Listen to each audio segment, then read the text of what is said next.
Hello everybody and welcome along to this Zoom call. It's actually between the UK and Australia, Brisbane to be precise, and I'm joined by Paul Mahoney, the MD of Nova Financial, and also Michael Romero, who's the author of a new book called Terminal Velocity, which is about his battle with terminal cancer.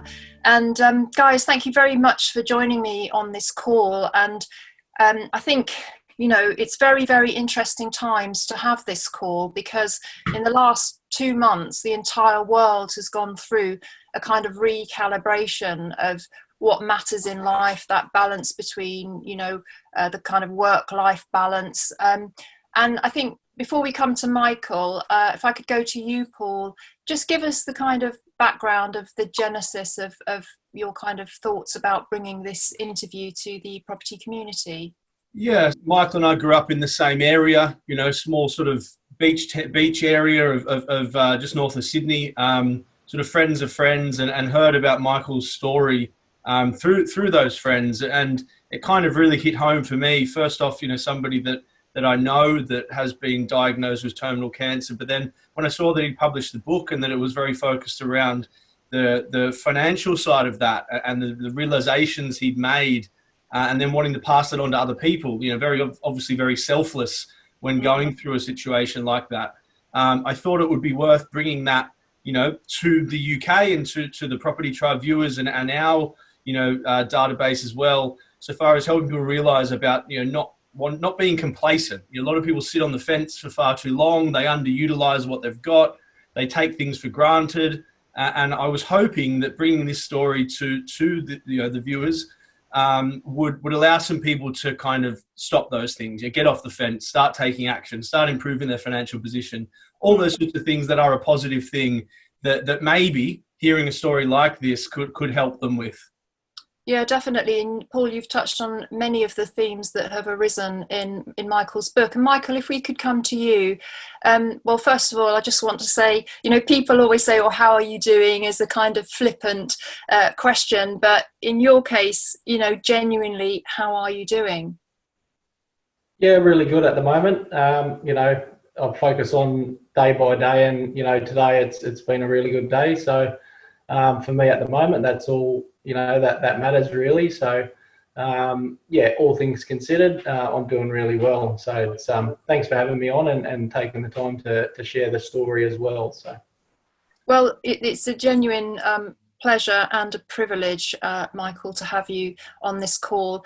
If we could just go back, Michael, to when you found out about your cancer diagnosis. At first, you didn't realise the severity of it. You had some time to process it and start coming to terms with it. But I really wanted to start this call where you found out that it was actually terminal and you were told that you had a finite amount of time to live. And I wondered what processes went through your mind when you got that information. How did you process it? And kind of what conclusions did you draw to make the most of your kind of remaining time? Yeah, so that was the June last year when the doctors upgraded me to terminal. And at that point, they told me, I had 6 to 12 months to live. So it was quite a shock. I went to the doctors feeling physically fit, and I was feeling, mentally really good. So to be told all of a sudden you only have a certain amount of time left, it was quite a surreal moment. But to add to that, once they told me, I had come to the realization that, I hadn't prioritized, my health, my insurances, my finances. So if I was to, pass away as the doctors predicted, then I would be leaving nothing behind but a debt to my wife and family. And, that in itself was hurt a lot more than, the fact that I'd been diagnosed with the cancer, because to see what that effect has on your family and your loved ones is really hard to sit back and see. So that was, a big regret at that point. Mm-hmm. And then when did you kind of come up with the idea to write this book? And what was the purpose of the book? So after I was diagnosed with the cancer, my wife and I had came across a strategy which is it's using the banking tools available to us, and it enables you to pay chunks off your non-tax deductible debt, your mortgage, which is an amortized interest, and you simply use a line of credit or a simple interest line of credit from the bank. And by using these tools, it enables you to pay down your mortgage in a fraction of the time. So my wife and I, we had nothing to lose at this point. For me, it's become a race against time. So we implemented this strategy, and to my, surprise at the time, it was so easy to implement, but it had massive effects on the financial side of it. So all of a sudden it became a race against time for me. So if I can live and work for 3 years, I can be mortgage free. Mm-hmm. And just talking with friends and family about my situation in terms of, not prioritizing my finances, not prioritizing my insurances, and, what I was finding out at the time, all of a sudden I was writing a book for my wife and daughter, an autobiography, but then after speaking with so many people, and I was getting the same feedback from a lot of people, so I then ended up combining my whole situation in terms of, prioritizing our finances, what I found out about insurances, and obviously I put step by step how we implemented this banking strategy, because over the course of 1 year, we've saved ourselves tens of thousands of dollars by just simply using the banking tools available to us, and they're available to everybody, not just myself. So that's how the book came about, just simply by talking to people and realizing that I was not the only one with the same type of attitude. Indeed, and I guess what you're really saying is that you use the book to make your hindsight other people's foresight. So they, you've had kind of been forced into learning these lessons about, achieving financial stability and so on for your family. And Paul, I think it's interesting because I think, one of the key themes of Michael's book is to live in the now. And if we bring that into the context of property, we're always saying you can't buy property in the past, you can't buy property in the future. Now is all we have, and we don't know what curveballs life is, going to throw at us.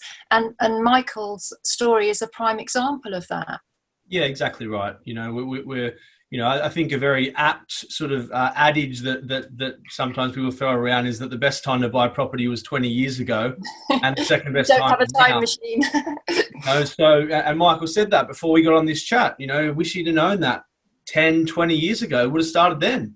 And so many people sit on the sidelines. So many people are constantly saying to us, especially now with the economic worries and things like that, should I wait until this is all over and then do something? And the thing is, you wait and then nothing really happens because the property market moves slowly. Then something else comes up. We had Brexit. Now we've got COVID, and we'll have something else in 6 to 12 months, which will be a reason to wait. And then people get late in life, or even worse, that they have a situation like Michael has that you realize, well, shit, maybe it's too late now. So yeah, I'm a big believer in taking action now and best utilizing your resources now to plan for the future rather than waiting. No, totally subscribe to that. And we do have a number of conversations and discussions on Property Tribes along those lines. And Michael, we touched at the beginning about the COVID-19 crisis, which has affected the entire world. Prior to this, I would imagine that you felt, quite isolated. When you learn the news that you learned, there are actually no words that anybody can say to make it better for you. We can only send you, love and compassionate thoughts. But, now we've had this massive control alt delete of coronavirus. Are you hopeful that, you know, your message will be amplified through people reflecting on what coronavirus has done to everybody's lives and how it's changed them forever? Yeah, I think it will. You know, I've been getting a lot of positive feedback at the moment, you know, surrounding the book, and for what it is, the COVID situation has just made everyone realise that, you know, how precious life really is. And, you know, what I try and get and speak about in the book is, obviously we take on a 30-year mortgage, which is, you know, a lifetime. And if we can use the banking tools better to our advantage, if we can get out of that 30-year mortgage in, say, 10 or 15 years, people are going to have a better quality of life, because the financial pressures and the financial burden that we carry around in this day and age is going to be freed in such a short time. And, you know, as I said, for myself, I realised this too late. And, you know, I only wish I had implemented the strategy many years ago. But, you know, for the book, if I can put it out there and people can take my situation and just have a stop and think about what they're actually doing, and just have a look at the important things around in life, and make those changes for a positive outcome in their own lives. For me, that's taking a bad situation and turning it into a good situation for me. So, and it makes it all worthwhile. So, well, that would be an incredible legacy to do that. Did you feel that what's happened to you, it changed your attitude completely towards money, finance, health? And if so, how?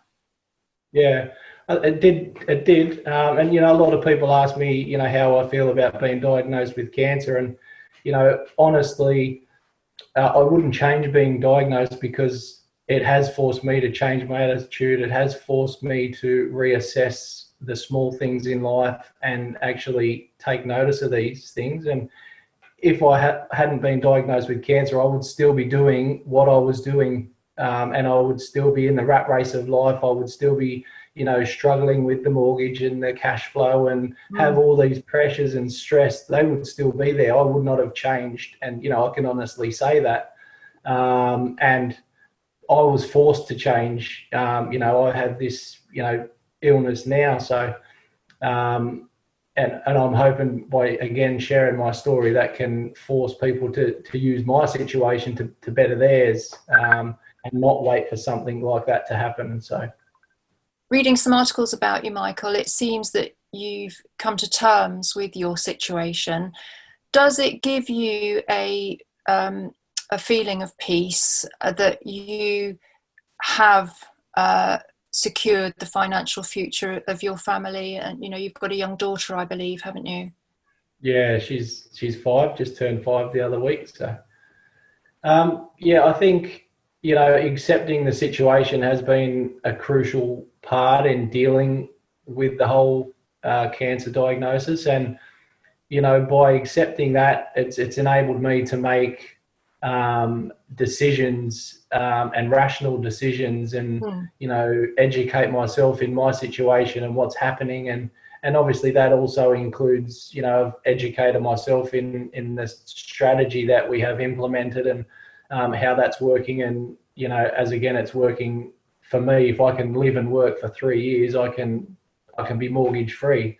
And, you know, that's all because I didn't have the correct insurances in place in the first place. So now for me, it's a race against time to reach financial freedom, which is a goal for many people, I assume, you know, around the world. So we're all in the same boat. Yeah. Indeed, and I think it brings really into sharp focus the need for, you know, wills, succession planning, and all those things that people just tend to put off. And, you know, I'm guilty of that myself, actually. I've only just recently started to get my will together. And I think it's because we we don't believe that it will happen to us. That's not a good sort of mindset to have if you're trying to create a financial future for your family and leave a legacy. I think, Paul, everything that we're talking about, that Michael's talking about, it's about being financially educated. You don't get taught this stuff in school. We try and do it through our respective platforms. But Paul, your approach is very holistic as well, isn't it? Looking at all of these different elements for investors and make sure that everything is set up correctly for them. Yeah, look, I think first off, I have to say it's a testament to Michael so far as using this experience that he's had to not only, make sure that his family is best looked after and, try to accelerate that process as much as possible, but also help other people out. The fact that he changed his book from being about his life for his family to being about helping other people, I think that is very selfless in his situation. I can't even comprehend what I would be like in his situation. I think I would be much more selfish. That's the only thing I can assume. But yes, sorry, back to your point, Vanessa. You're right. Everyone puts off insurance. Everyone puts off wills. Everyone puts off thinking about these negative things that unfortunately can and do happen. And that is without doubt something worth doing yesterday, and therefore you can't do it yesterday, so do it today. And it also, we talk about mostly property, obviously, Vanessa, like on your platform, and us as well. We're very property focused, but you need other things to support that. And property is, probably a little bit more exciting so far as building wealth, but also being proactive with doing that and not being complacent, as we mentioned, is very important. You're best utilizing what you've got, which, I think is Michael's a perfect example of that. He's realized where he is. He's done everything he can to make the most out of it, because he's had that stark realization that, hopefully some people can take away from listening to this, that, maybe this can be their stark realization without it needing to be a real negative thing. No, absolutely. I think it's interesting. People get into property for many, many reasons, but what better reason could there be than to, leave a legacy for your family and for them to be financially secure should you pass away? Well, we're all going to pass away one day, of course, but should it kind of comes being a sooner event than a natural lifetime? I think this is a point I wanted to bring up because in part of the sector, we see people, wanting to create wealth so they can drive flashy cars and have big houses. And, that to me is not an admirable goal, really. I think that, to create wealth, the best possible way to utilize it is for the benefit of other people. And obviously, Michael, I think you would agree with that, wouldn't you? Yeah, definitely. One thing, you ask a lot of people, 9 times out of 10, you say, what's your most valuable asset? They'll tell you it is their house or, their car, their yacht, anything like this. But it is definitely your health. Your most valuable asset is your health. And, number one, you need to make sure we insure our things like our houses, our cars, all this sort of stuff. But do we take notice of what insurances we have on our own life? And, that is the most valuable asset that we can insure. And I found that out the hard way. I had the arrogant attitude that I was young, fit, and nothing would happen to me. And, I'm in the situation I am in now. So that was a very hard pill to swallow once, that actually happened. And going back to what you were talking about is people, look at wealth as having the flashy cars and big houses and everything like that. Today, it's all about consumption. We consume on a, regular basis all the time. And without knowing what a good debt is and a bad debt, we accumulate debt, and the majority of the time it's a bad debt. So we're forever paying and working so hard, exchanging our precious time for money to pay off a bad debt, where, we need to realize what a good debt is, and actually put our time and money into the good debt so we can, set ourselves up for better things, opposed to, paying off a credit card all the time and things like this, which is not going to get us anywhere, and it just adds to stress, which is obviously no good for anyone. That's bad for your health, actually. But no, Paul, I was going to come to you on that point because, understanding the difference between good debt and bad debt is absolutely fundamental to building wealth, because clearly we want to invest in assets that are going to appreciate, that are going to serve us, not invest or spend money on, a new car that's going to drop 20% as you drive it out of the showroom. Yeah, exactly. And look, I'm really glad that Michael's used that terminology, and we haven't spoken about this before, but that's the exact same terms that I use. Anybody that's heard me talk about debt before will recognize that. Good debt and bad debt, and getting rid of lifestyle debt being bad debt that hurts your finances, and best utilizing good debt. A lot of people put those two things in the same category, and they get very scared of debt altogether, but still have a massive mortgage on their home, still have the car loan, the credit cards, and all that sort of stuff. Or start paying down their investment debt rather than their personal debt. So understanding these things, and as you said before, Vanessa, a lot of this is just education. Understanding the reasons and the logic as to why. But obviously it is even if you don't have that education in a certain way, it kind of is your responsibility to seek it out. And therefore, as we're talking about here, is best utilize what you've got, better utilize your resources, make the right financial decisions to, improve not just your lifestyle, but the comfort and safety of your family and everything else. Absolutely. I mean, as I think we all want to just reiterate that if you don't have your health, then you don't have wealth, because if you don't have your health, you're not going to be able to do anything to create wealth. So health has to be an absolute number one priority for everybody, I think. And again, I think the whole COVID-19 recalibration of our lives has hopefully, brought this into focus for the whole world. Some people have actually started going out exercising every day because they had that ability during lockdown. Many people will hopefully keep that up. Michael, as I've got older, one thing that I've come to realize is that I actually want to simplify my life. Would you say what's happened to you has had that impact on you as well? And has that given you kind of peace of mind, that your life is simpler, clearer, you can see what's coming, you can, plan for it as best you can? Yeah, definitely. It makes you realise, what noise there is around us, and it just makes you focus on what's really important.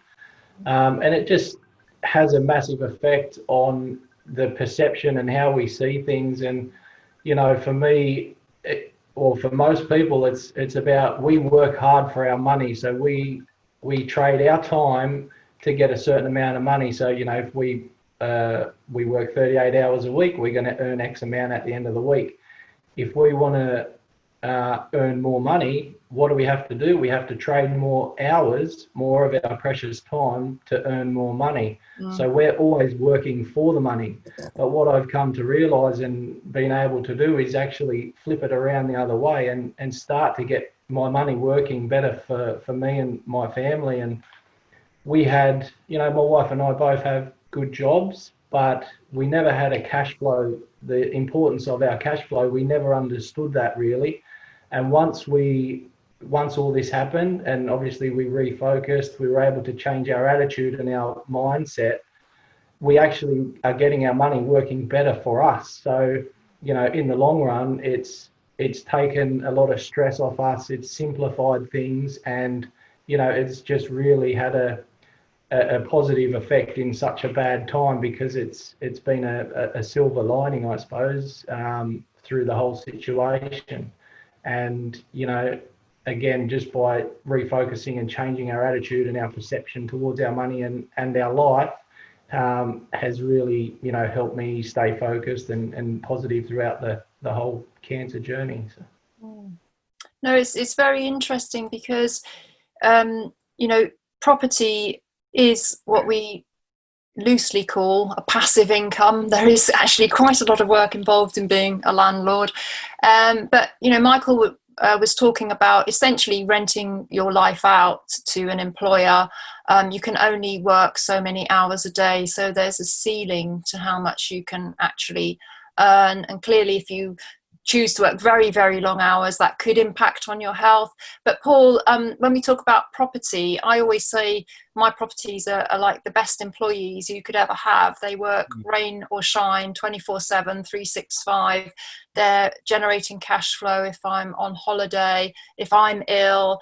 They're there just solidly working away, generating cash flow. And of course, with property, we have the benefit of month-on-month cash flow from the rent, but also hopefully over a sustained time period, we can enjoy capital growth as well. So that's why it is such a good asset class to invest in as part of a diversified kind of portfolio. Yeah, I agree. And look, I think something that I've just taken from what Michael said there is, both investments and health are a function of time.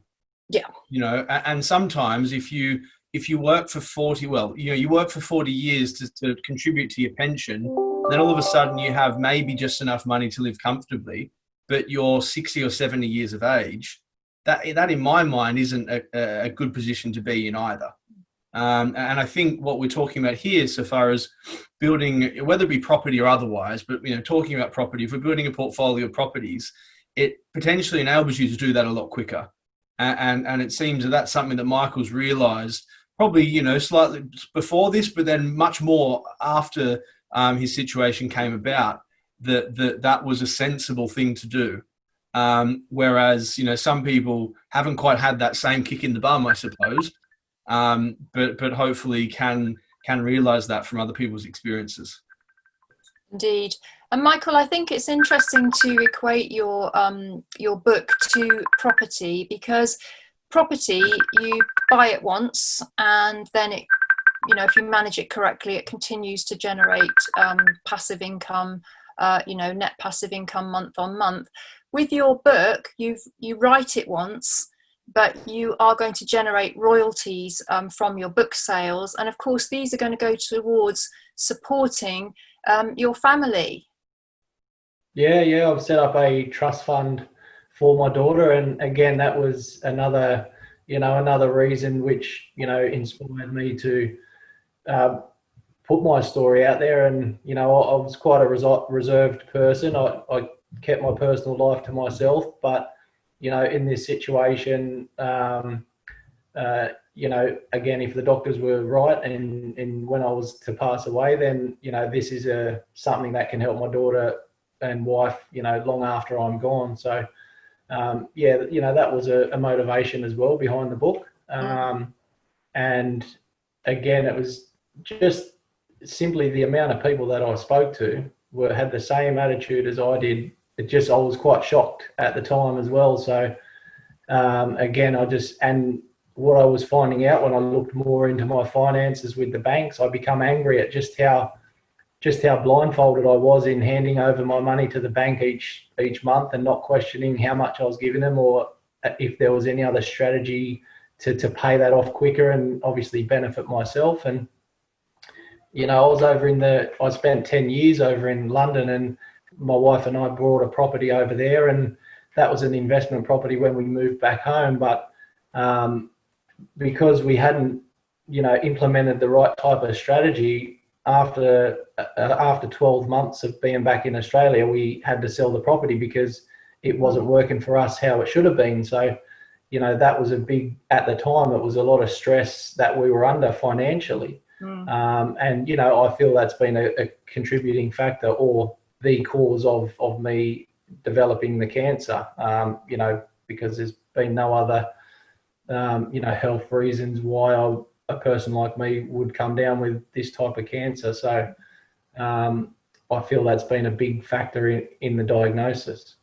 Yeah, I agree with you. I think people really do underrate the damage that stress does to your body.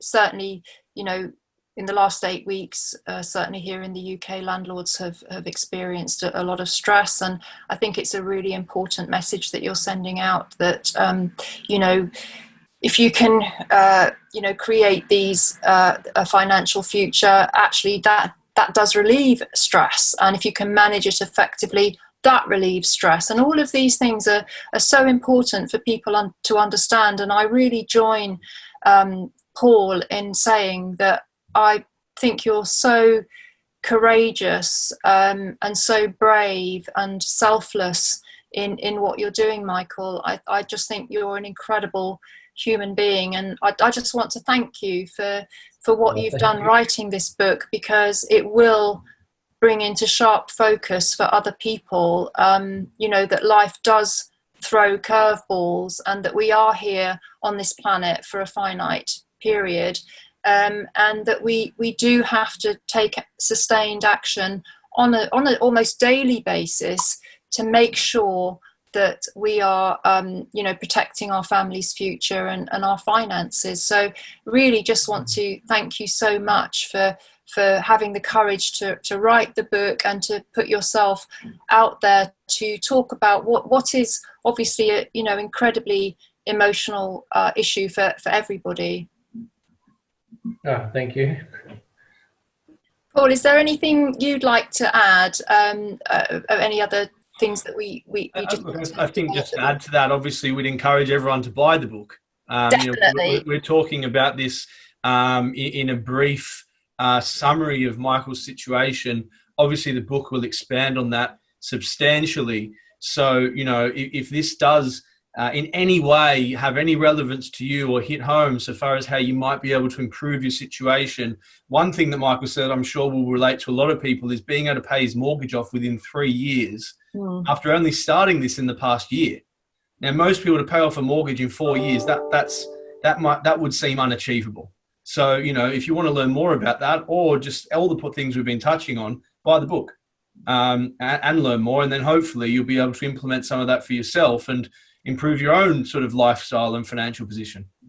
Yes, absolutely. And we will put the link to Michael's book underneath this video and on this thread, and do urge you to go and buy it, and obviously by doing so you're improving your own knowledge, but also you're helping Michael's financial future for his family as well. And I think that's a lovely thing that everybody watching this interview can do. Michael, just as we kind of come to the end now here, what would you say are the top 3 takeaways that you hope that people will take from your book, which is, I'll just remind everybody again, is called Terminal Velocity? So number 1 is changing our attitude towards our health. As I mentioned before, you know, that's our most valuable asset. Without that, we have nothing. Prioritizing and understanding our wealth protection, i.e. our insurances, and making sure that our most valuable asset is insured and insured properly, because it's a very muddy field, the insurance game. So, you know, I come to find out that the hard way. So educating yourself on that, and also just being aware and changing our attitude and perception towards our money, and understanding what the banking tools are available to us, and the best way that we can implement those to benefit ourselves. And if we can do that, and if people can change their mindset, then, you know, they will be able to change their life in, you know, in a very positive way. And for me, if my book can help in any one of those areas in somebody's life, you know, for me, it makes it all worthwhile. And, you know, they don't necessarily have to pick up just for my financial strategy that we have implemented. If they can pick up something else out of the book, then, you know, again, for me, that's my vision for the book. So, and I'm sure a lot of people can relate to what I've put down in the book there. Well, it's a wonderful vision, Michael. And again, I say to you, thank you very much for writing the book, for having the courage to talk about such a difficult situation. I just want to commend you, Michael, for what you've done and your attitude, not an ounce of self-pity. You're just very calm, you seem very peaceful, and your only objective is to help others. And I think that's incredibly selfless of you, and it's extremely admirable. And I can only say that I'm full of admiration for you, and I send you and your family really massive hugs and compassionate thoughts and lots of love and positive thoughts for the future, that I hope you can continue to fight your battle against this cancer.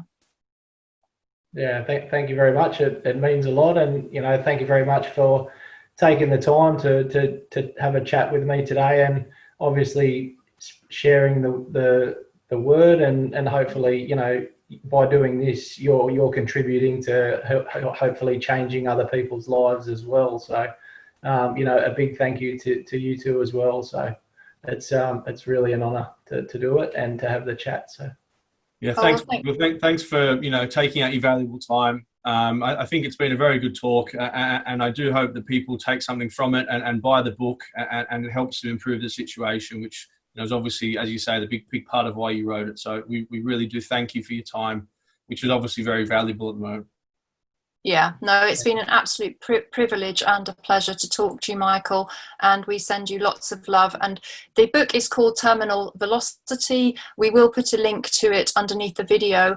And Paul, I'm sure that, or I'm hoping that this video will spark some commentary, some discussion, and that our respective communities will engage with it, because it's so important. And Michael has had to experience this health diagnosis to really wake up to the issues that we've talked about in today's call, and we don't want other people to find themselves in the same position, do we? Yeah, exactly right. I think that would be the best outcome of this, is that sparks some really positive conversation so far as how people can improve their situation and get out of a negative mindset so far as putting things off all the time, taking positive action as quickly as possible to best utilize what they've got. Absolutely. Well, thank you everybody for watching us on this Zoom call. We're closing out now. Thank you very much to Michael over there in Brisbane, and thank you also to Paul Mahoney in London, myself in Guildford.